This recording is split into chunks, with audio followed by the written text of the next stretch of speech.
अच्छा भैया, हम व्यास रमाशंकर यादव गोपालगंज पठानपट्टी के सब भोजपुरिया भाई लोगन के हमारा तरफ से हार्दिक अभिनंदन बा। गंगा कैसेट के माध्यम से अपने सबके कहानी हम प्रस्तुत करे जा रहे बनी, सत्य हरिश्चंद्र।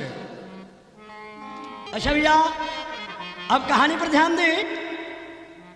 राजा त्रिशंकु के सुपुत्र महाराज, वीरों में महान, दानियों में महान, धैर्यवान, क्षमवान, बलवान, सत्यवादी राजा हरिश्चंद्र, मानित हरिश्चंद्र सत्य की मूर्ति। एक दिन महाराज अयोध्या के कनक भवन के सिंहासन पर बैठल बने। वही समय में नारद जी बीड़ा बजावत पहुंचता नहीं अयोध्या में। कैसे? नारद चली भइल पहतरी डगरिया, जिनके बीड़ावा पे घूम लायंगुरिया।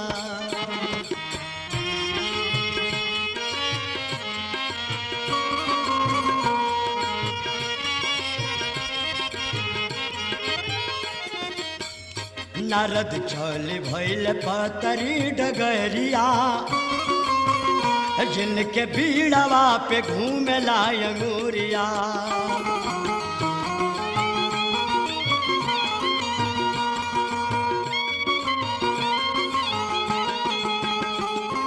सीताराम नाम गुण गावले, बाबा अयोध्या नगर नियर आवेले।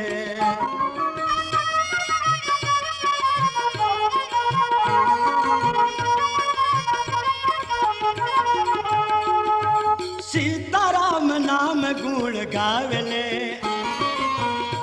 बाबा अयोध्या नगर नियर आवेले।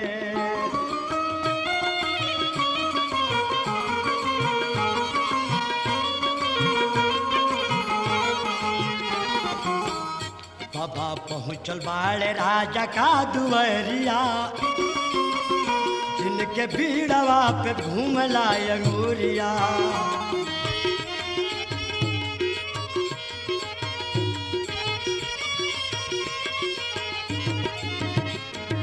नारायण नारायण नारायण, धन्य हुआ राजा हरिश्चंद्र।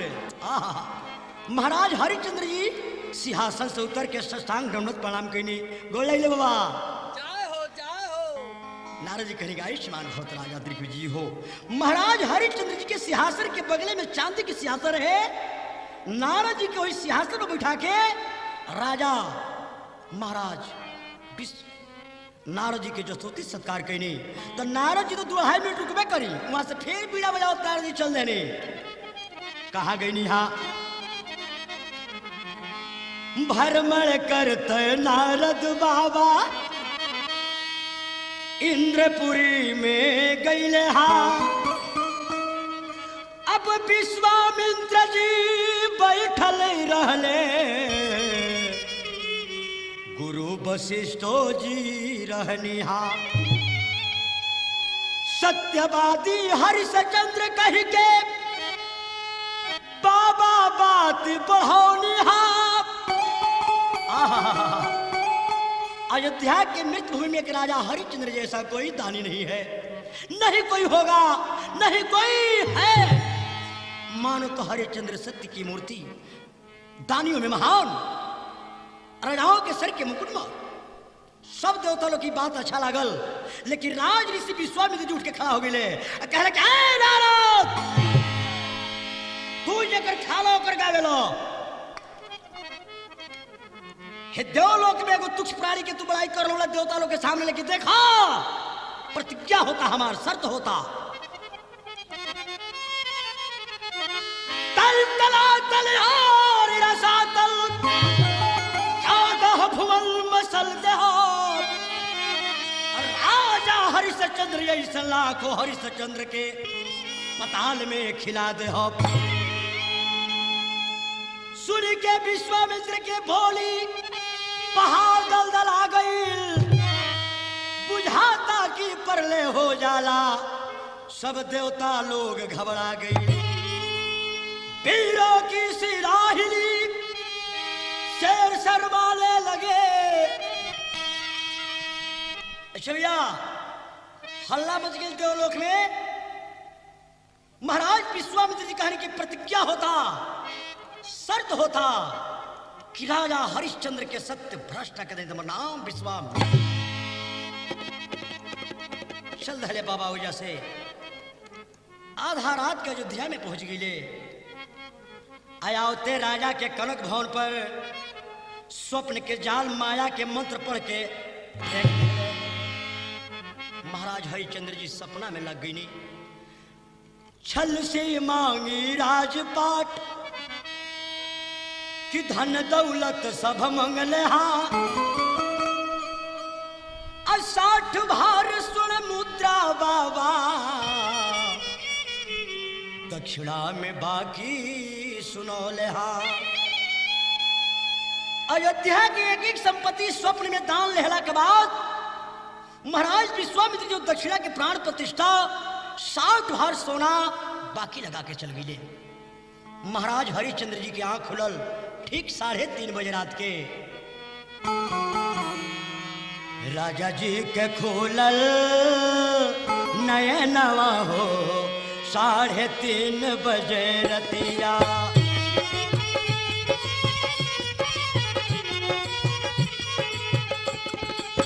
रतिया हो 3:30 बजे रतिया।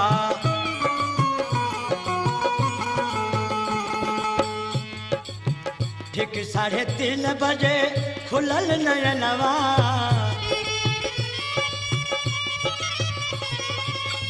दौड़ के गईले राजा रानी का भवनवा।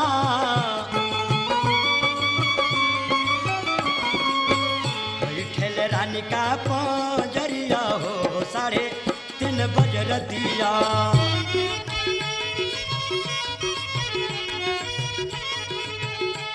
आए रतिया हो 3:30 बजे रतिया।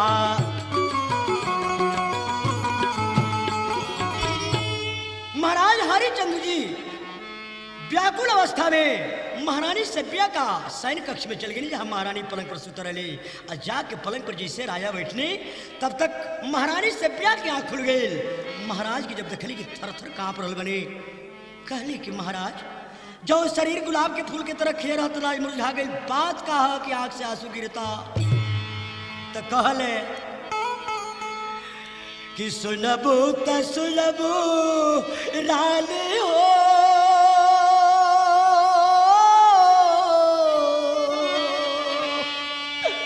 हमरो बचानावा के।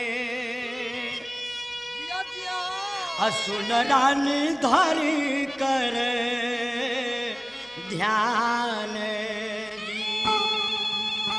ए बता भाई, महाराज की आंख से आंसू गिरता। रानी पूछले बड़ी तो सुतलो में रहने रानी लाली तो पलंगिया पर। सपना देखिला बड़ा खराब होता धीरतिया के रानी हो।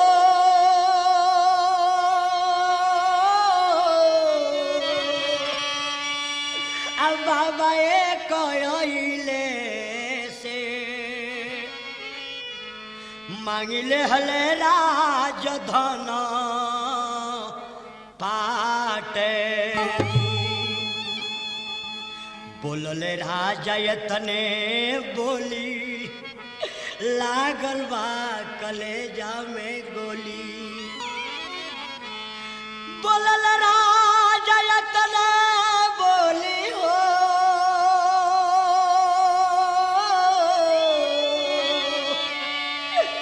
लागल बा कलेजा में गोली। कहले राजा की रानी आज वे रात के स्वप्न में क्रोधी ऋषि को अयोध्या की एक ही संपत्ति दे चुके बने। अब हमने की कौनो संपत्ति पर अधिकार नहीं थे। वो बाबा के इंतजार में बानी की बाबा कब आए वहां के दक्षिणा वहां के चरण कमल में। राजा रानी आपस में बातचीत कर रहे हो तब तक दरवाजा पर वह चेहरा वह बाबा सुबह में पहुंचनी। आए राजा हरिश्चंद्र, हरिश्चंद्र लाओ हमारे दक्षिणा को हमारे हवाले कर दो। राज हरिश्चंद्र जी पहुंच गए दरवाजा पर, साष्टांग दंडवत कहनी। विश्वामित्र जी आशीर्वाद देने करें कि लाओ हमारे दक्षिणा को हमारे हवाले कर दो। कहले राजा किए बाबा सुन ले हमरो बचनवा, अयोध्या के एक एक समान रखता निरौरा समनवा। बाकी 60 भार सुन मुद्रा बाबा, दक्षिणा में बाकी सुनौले हा। बाबा कह के दक्षिणा के प्राण प्रतिष्ठा 60 भार स्वर्ण मुद्रा है, उसको भी दे दो। तो राजा दरबार से मंत्री के बोलवले, अब पॉकेट से चाबी निकाल के मंत्री के थमौले। कहले कि सुन लो या रजिया मोर, दक्षिणा चुका दो ना बाबा के।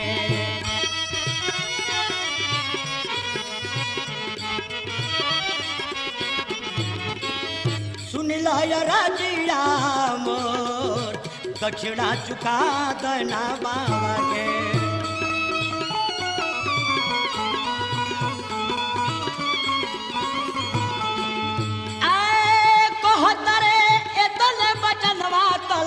नैनवा से गिरे लागल लोर, हो राम जी नैनवा से गिरे लागल लोर। पुका फाड़ के रोवे लगले राजा।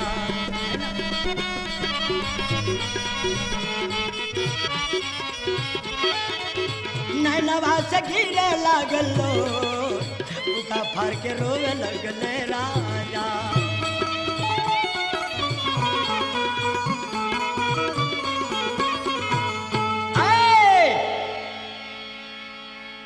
विश्वामित्र के हरिश्चंद्र, अयोध्या के एक एक संपत्ति पर हमारा अधिकार बा, तहरा कौनो पर अधिकार नहीं है। कहीं और जगह से व्यवस्था करके हमारे दक्षिणा चुका दो। राजा पैर पड़ गिले। है देखिए लय बा उत्तर प्रदेश के बिरिया भाई लोग कैसे गावेला, हार बजा के बेया नवा तनी आगे के सुने। राजा धैले है बड़े बाबा के चरणवा, बेया नवा तनी आगे के सुने।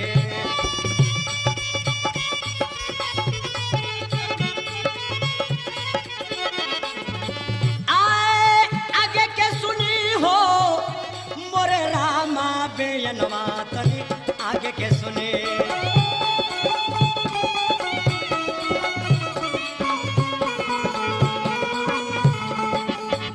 ए राजा धैले है बड़े बाबा के चरणवा, बेयनवा तनी आगे के सुने।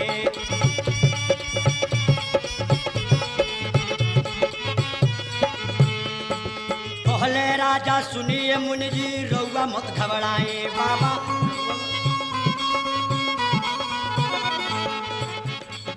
कहले राजा सुनिए मुनि जी रउआ मत घबराए बाबा, रउआ मत घबराए।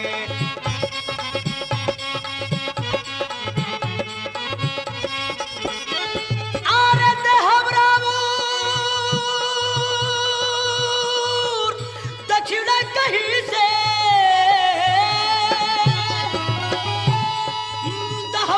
दक्षिणा कहीं से बेचिया पंतानवा, बेयनवा तनी आगे के सुने। राजा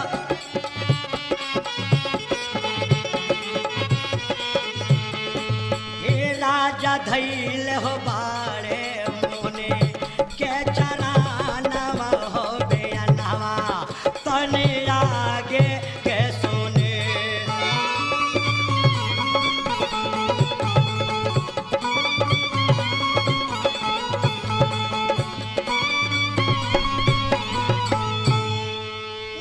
की सरकार अब अयोध्या में 3 गुना समान शरीर के अलावा दूसर कौनो वस्तु हमार नहीं खे। कहले राजा किए बाबा सुन ली हमर बचनवा, आयक हम बानी आयक हमर रानी बाड़ी। घरवा में रोहित ललनवा। सरकार कुछ दिन के समय दिया। महाराज विश्वामित्र जी कहने की जा केवल 1 महीना के समय मिलता महाराज ऐसे दरबार में पहुंच गई नी। ए भैया महारानी सभ्या दौड़ के आंगन में ली, कहली कि कवना कसूरा भइले किया जो हंसत बदन कुम्हिलैले। महारानी करी सरकार जो शरीर गुलाब के फूल की तरह खिले रहो आज मुरझा गई बात कहा। राजा कहले राजा किए रानी अब है राजसी वस्त्र उतार दो। अब फाटल पुरान मैल साड़ी वो करा के अपना लो। राजा सर से मुकुट उतार के सिंहासन पर रख दे हले। राजसी वस्त्र उतारी के राजा फाटल पुरान मैल धोती कुर्ता अपना लहले। बेटा रोहित के बुलवा के उन्हों के समझा देहले। राजसी वस्त्र उतारी के कुर्ता पैजामा पहिरा देहले। महाराज काली की दिखाई अयोध्या के एक संपत्ति के भोग गई हमने खातिर ठीक नहीं खे। ए जाके जल भी ग्रहण कइल पाप बा। ऐसे चला भी नसमान शरीर के कहीं दूसरा लेके बेच के तब बाबा के दक्षिणा चुकाओ जी तबे अंजल ग्रहण कई। देखी है सातों दरवाजा के खलिया पैर लो बाहर होता। जब दरवाजा से बाहर भइलो तो सामने पाप और पुण्य दोनों आके खड़ा हो गए सन। पपवा कॉलेज की सरकार हमारे के छोड़ दे जाओ।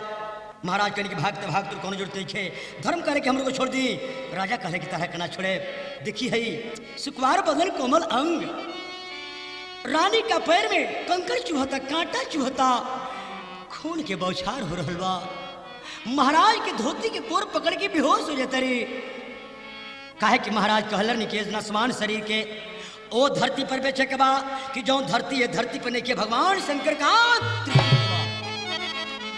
वही अपने आप के बेचे खातिर ले जा रहल बा। महारानी बेहोश हो जाता री। पैर से खून के बौछार होता तीनों आदमी का। कहता री ओ आरे कितना दूर बाड़े हो राजा भोला के नगरिया यार बाबा के नगरिया हो। हमारा से चल लो न जाल लोएरा।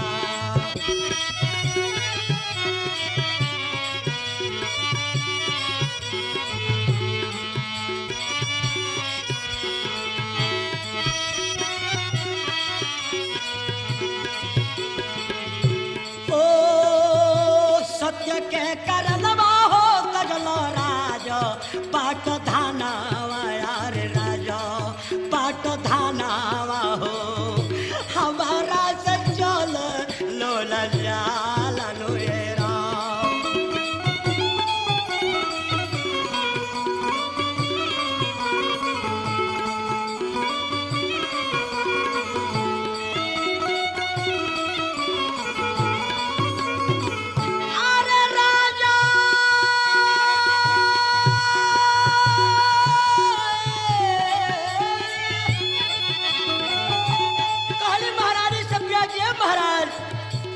कैसा हूँ गिरत लटपटात बेहोश हो होश में आकर और साथ दे सकते नहीं चले में।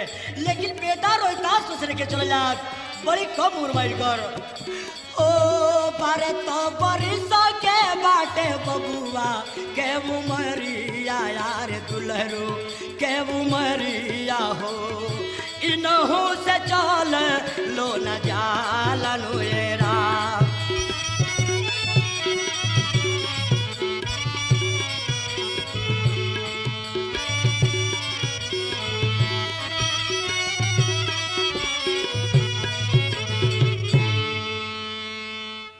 आदमी पहुंच गए लोग काशी बनारस में।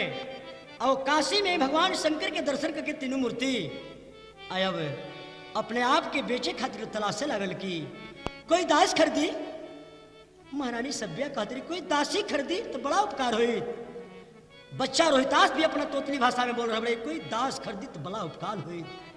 लेकिन देखिए भैया चारों तरफ घूमत अलवा का कहत लो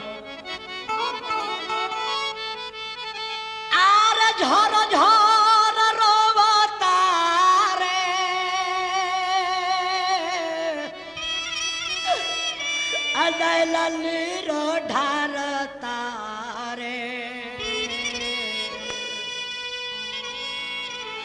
का विधि लिखल लीला रे हो गोसैया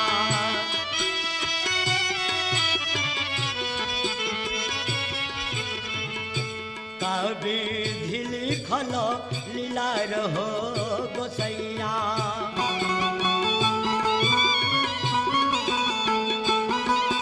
चारों तरफ घूम रहे में कोई मोल नहीं कोई दास खरीदी भूखे बाने तीनों प्राणी मिलल के अन्न पानी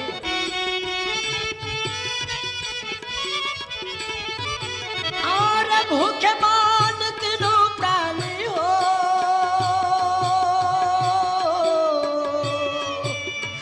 मिलल के अन्न पानी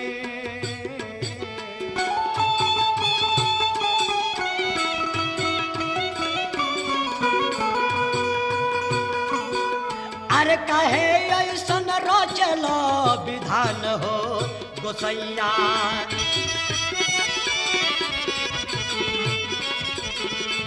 कहे ऐसन रचल विधान हो गोसैया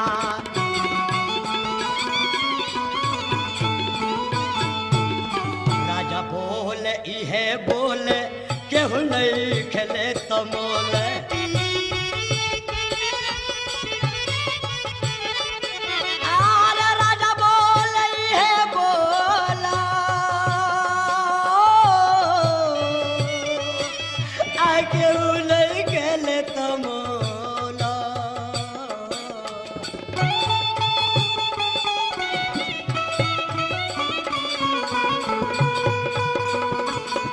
अरे कहे ऐसन करेलो विधान हो गोसैया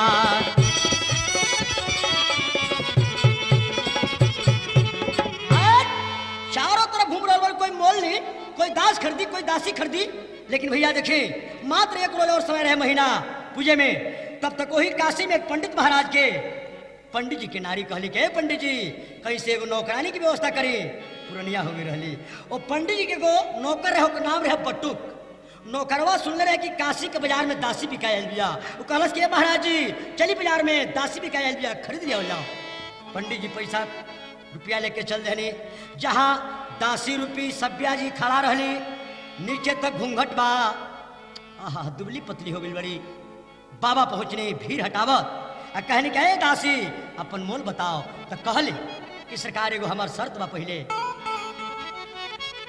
बाबा कहनी कि कौन शर्त बा तो कहली दासी किए बाबा सुन ले हमरो बचनवा जूठा बर्तन हम ना धोए अछुअब न पर पुरुष के बदनवा सरकार हम पतिव्रत नारी है पराया पुरुष के देह स्पर्श न करे बाबा कहनी की शर्त मंजूर बा अपन मोल बताओ तो कहली कि केवल 20 भार स्वर्ण मुद्रा पंडित जी पैसा निकाल के दे देनी 10 रुपये महाराज हरिश्चंद्र के किने खातिर वही काशी श्मशान घाट के मालिक कल्लू डोम पहुंच गिले उन्हों के नौकर के कहले कि का तहर नाम है यहाँ का कहनी कि हमार नाम हरिश्चंद्र है कल्लू डोम कहले कि तोर नाम हरिया हो ए हरिया हम तोरा के खरीदे बाकी दूगो हमार शर्त बा कान खोल के सुन ली हाँ सुना ये कौन शर्त बा धन तेरस तो रात दिवाली बलि चढ़ाए के पूजे काली तब हम तुमको लेंगे मोल देंगे मुहर गांठ से खोल ए हरिया तुझे श्मशान घाट पर रहना पड़ेगा तो मरता क्या नहीं करता महाराज कहने की शर्त मंजूर बा मोल बताओ केवल 20 भार स्वर्ण मुद्रा 20 भार स्वर्ण मुद्रा कल्लू डोम निकाल के दे देले हाँ 10 रुपये सभ्या के लेके पंडित जी के नौकर दक्षिण दिशा में चल रहे कल्लू डोम के नौकर 10 रुपये हरिश्चंद्र के लेके पश्चिम चल रहे हाँ महारानी सभ्या अपना पति के तरफ ताकत तरी आंख से आंसू गिरता का कहतरी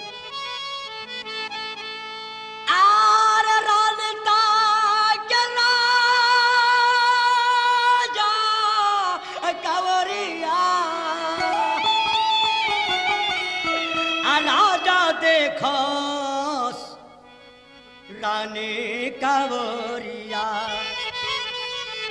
अरे हार विधना हो दुनु का हो नायनावा भर गइल लो रनुएरा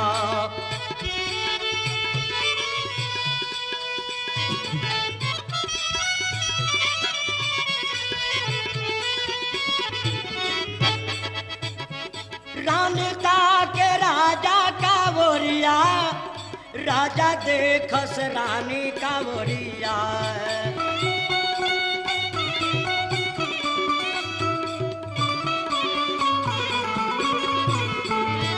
अरे अरे विधना हो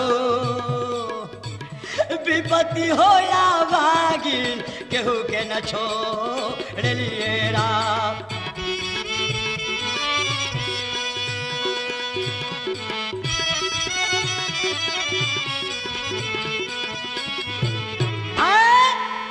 अब देखी लड़का कब दौड़ के अपना माई के आंचल के कोट पकड़ के पूछा था कि माई बाबूजी कहा जाता ने कहली उनकर माई की बेटा हमने के भाग जहाँ जाता तो अपना बाबूजी के लेकर चल जा दौड़ कर लड़का अपना बाबूजी के लेकर कहले कि बाबूजी माई कहा जाता रे 10 रुपये हरिचंद्र कहले कि हमने के बेटा अब या भागा बाप के मुंह मत देख चल जा अपना माई के लगे लड़कवा 2-4 डेग अपना माई के संगे जब चलल तब जौन नौकर रहे बटुक नाम के पंडित जी के लड़का के गर्दन में हाथ लगा के ठाका के डाला कलस भाग तोरा के किल लड़का गिर के बेहोश हो गेले 10 रुपये हरिचंद्र जब देखले त कहले कि बाबू सुना बर्बाद आ गैया के संगवा बचरू जाला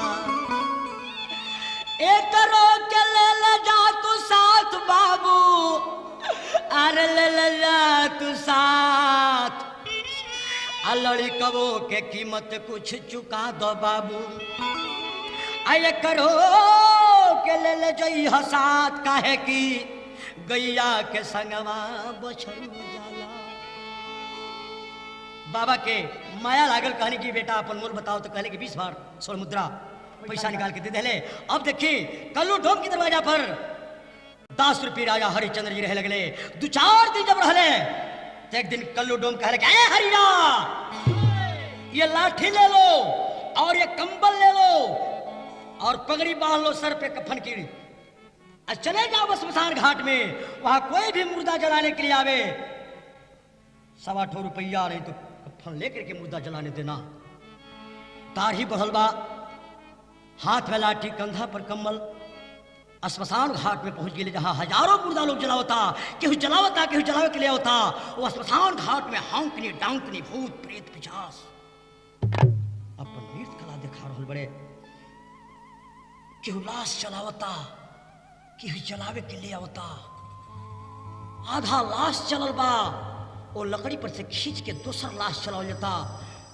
जो लाश फेंकल बा स्मशान में वो लाश से चर्बी निकाल के पिशाचिन अपने बच्चन के माला बनाओ तरी आदमी के चौड़ के गेंदा बना के उछाल तरी लाश के लोहू पियाओ तरी कहीं कुत्ता रोता कहीं सियार रोता कहीं सूखल पेड़ पर कौआ टाय टाय की आवाज में बोले बा वही स्मशान घाट में 10 रुपये राजा खबरदार खबरदार बिना कर कफन दिए हुए कोई मुर्दा नहीं दफना सकता मेरे मालिक का आदेश है इन्हें देखी का भेल पंडित जी का घरे नाना प्रकार के लोग दिक्कत गजन हो रहल बा एक ही रोज की बात है सुनिए धरी कर ध्यानमा एक दिन पंडित जी की नारी बोलावतारी दासी के ललनवा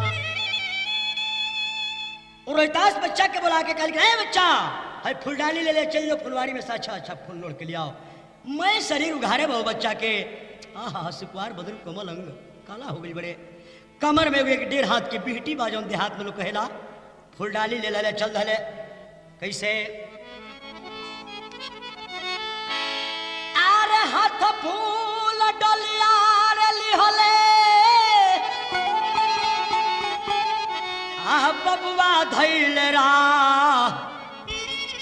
चली भैले बगिया में अरे दासी के हो लाल चली भैले बगिया में।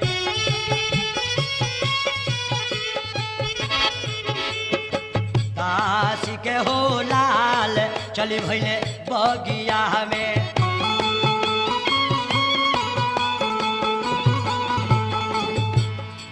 चंपा चमेली रे लोढ़ले गेंदा गुलाब लोढ़ले हले दावना।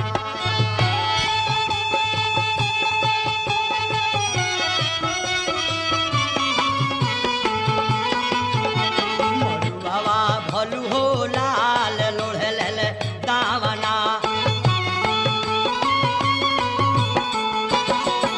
मरुआवा भलू हो लाल लोढ़ले हले दावना।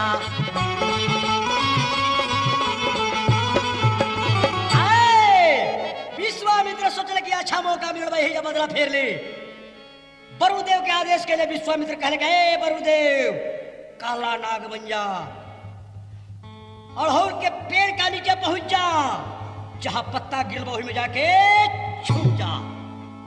ऐने लड़का सोचते रे अड़हुल के कली जब कचनार देखले तो सोचले कि यही में से थोड़ा लोढ़ ले। पहुंचता रे अड़हुल का फूल तो का भई जैसे दहिना पैर बाबू के पत्ता पर गई, फूल पर दहिना हाथ जाहू न पवले, कल्ला नागे निकल गई। ऐसन जोर से डंक मरलस कि लड़का कल्ला हो गईले।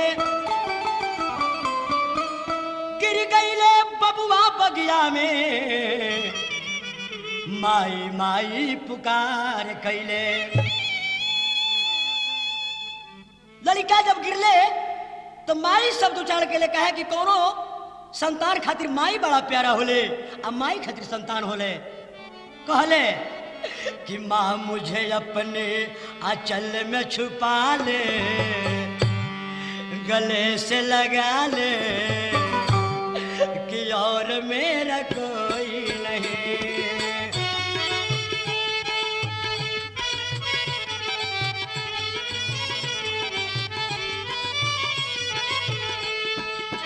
माँ मुझे अपने आंचल में छुपा ले, गले से लगा ले कि और मेरा कोई नहीं।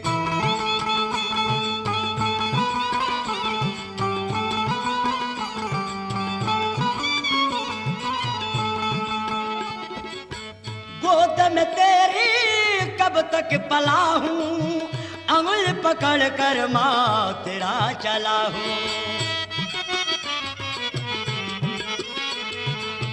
रूठ जाऊं मैं तो ध्यान दे भैया, लड़का बचपन में अपना माई से कोहनाला रूठेला तो माई मना के खियावे ले। हाय रे माई कहले बउआ कि माई रूठ जाऊं मैं तो मुझको भी मना ले, गले से लगा ले कि और मेरा कोई नहीं।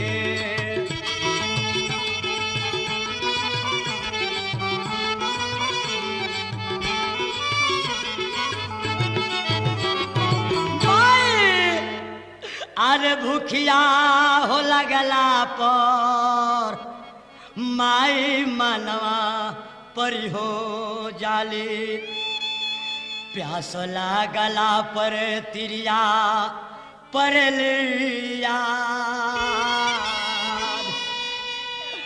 अलगली लड़ैया में भैया मनवा परी हो जाले। आर परली विपतिया भैया आवेली यार। अरे माई माई कह के बबुआ वही जा तो प्राण पखेर उड़ गई। आइने विश्वामित्र को माया के बच्चा बना के खबर दे दे जहाँ गेहूं पिसत रही पंडित जी का घरे जाके कहलस कि ए दासी तोरा लड़का के साफ दोष दिलवा ताले का भइल। आरे सुन तारी यतले बचानावा अनयल भरिया वेला रे राम।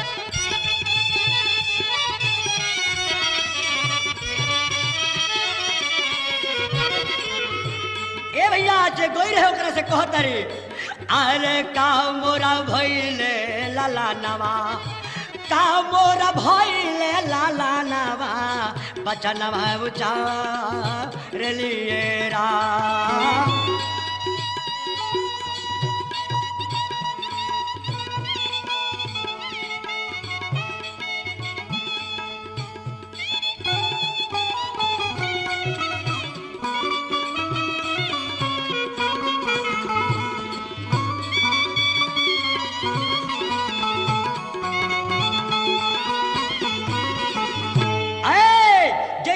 से उठ के चलली तने पंडित जी के मेहरारू जने से बोलो पक्के आचर पकड़ लेली। आचर जब पकड़ लेली तो पीछे घूम के ऐसे मार देली। आचर थोड़ा रह गई पंडित जी पंडिताइन के हाथे में और लेके पहुंच गई हुई जहां उनका लड़का गिर रहे गोद में उठा लेली और रोए लगली। कहली कि लाल बेटा हम तहर माई ही आंख खोलाई बनी। लड़का रहे कि बोलो मुख से गाज निकल गई रहे। लड़का के तब प्राण खेर उड़ गई रहे। कहली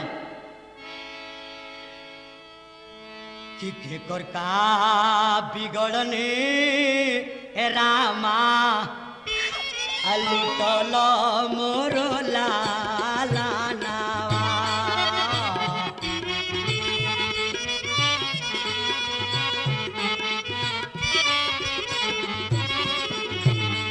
आरे लोरावा से भीज हो लागल दासी के हो बादानावा।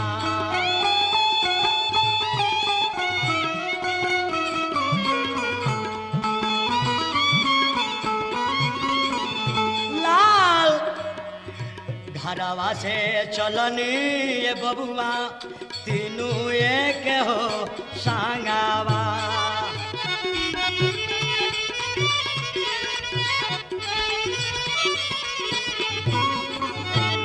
आरे पिता तोरे भी कइले बाबू डोमावा के हो हाथावा।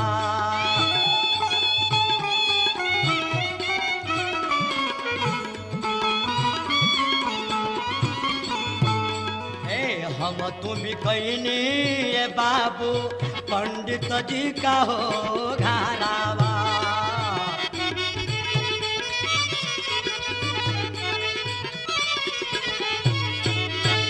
कहली के बेटा आँख खोलो तारे भरोस पर हम रहनी हा रहले की बोलस।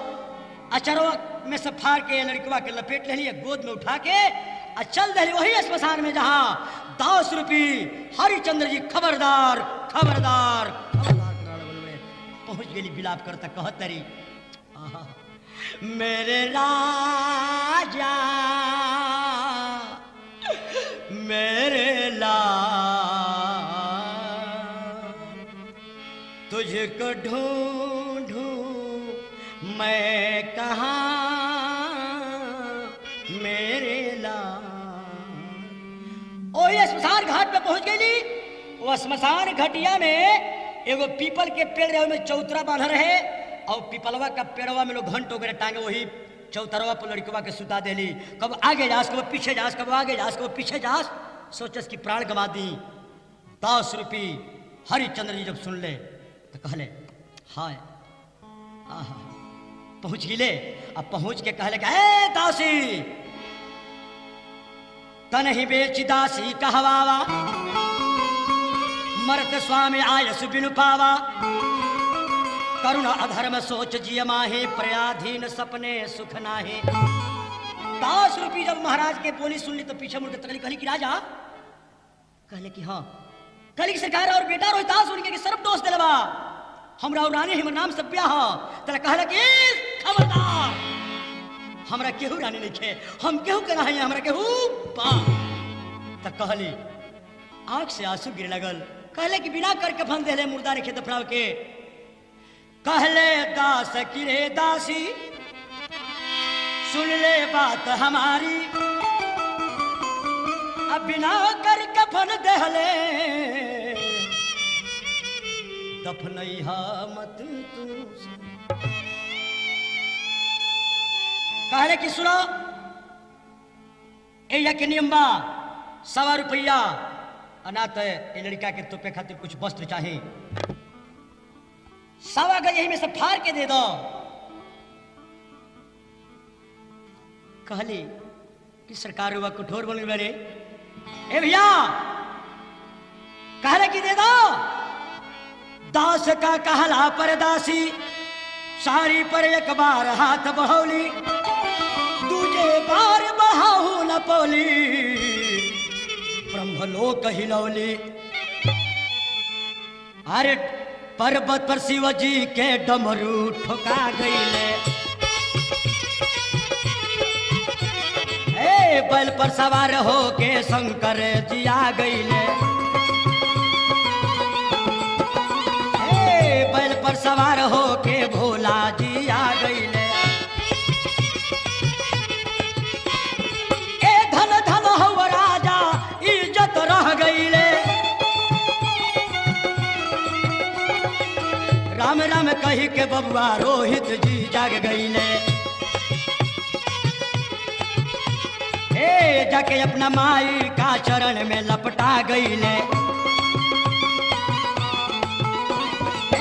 घूम घूम के बबुआ सबका के प्रणाम कईले। एने देखी ब्रह्मा के शंख फूका गईले, धन धन बड़ राजा इज्जत रह गईले।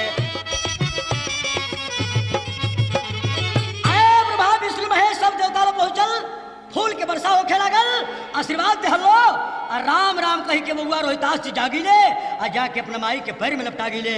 तब सबका के घूम के प्रणाम कीले, सब देवता लोग आशीर्वाद दे हल कि धन्य हुआ राजा हरिश्चंद्र, धन्य हुआ राजा हरिश्चंद्र, वास्तव में तू सत्यवादी बड़ो।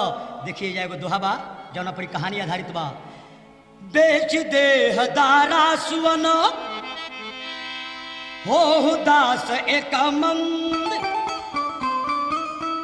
रखी है निज बच्चा सत्य करी, अभिमानी हरिश्चंद्र। ये दोहा के माने भाई कि सत्य का नाम हरिश्चंद्र, हरिश्चंद्र का नाम ही सत्य। अच्छा भैया अभी कहानी एक कैसेट में जब तक रहता, एक दूसर का भाग एक गंगा कैसेट के माध्यम से दूसरा कैसेट में सुने के मिली।